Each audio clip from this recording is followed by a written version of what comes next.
আসসালামু আলাইকুম। চলুন দেখে নিই আজকের নিউজ। নানা জল্পনা কল্পনার পর অবশেষে প্রকাশ্যে এলো ফারহানা নিশোর চাকরি থেকে বরখাস্ত হওয়ার আসল কারণ। চলুন আমরা বিস্তারিত জেনে নিই। সংবাদ উপস্থাপিকা ও মিডিয়া ব্যক্তিত্ব ফারহানা শবনম নিশোকে ২১ টিভি থেকে বরখাস্তের সংবাদ বুধবার বিকেলে মিডিয়া পাড়ায় ছড়িয়ে পড়তেই শুরু হয় নানা গুঞ্জন।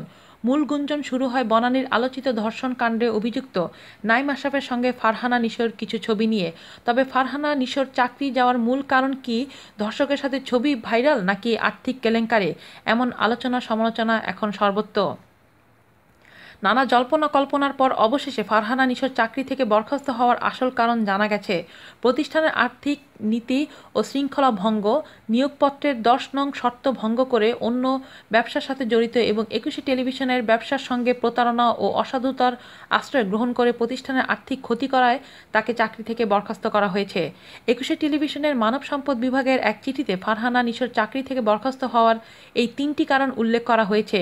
২১ টেলিভিশনের মানব সম্পদ প্রধান মোহাম্মদ আতিকুর রহমান স্বাক্ষরিত ফারহানা নিশোর ২১ টিভি থেকে বরখাস্তের কারণ উল্লেখ করেন।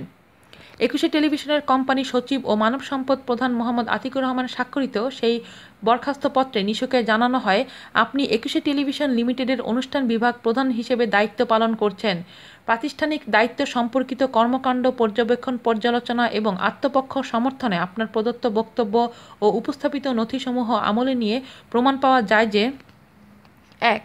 আপনি আপনার নিয়োগপত্রের ১০ নং শর্ত ভঙ্গ করে অন্য ব্যবসার সাথে জড়িত হয়েছেন এবং ব্যবসায়িক সম্পর্ক বজায় রেখেছেন।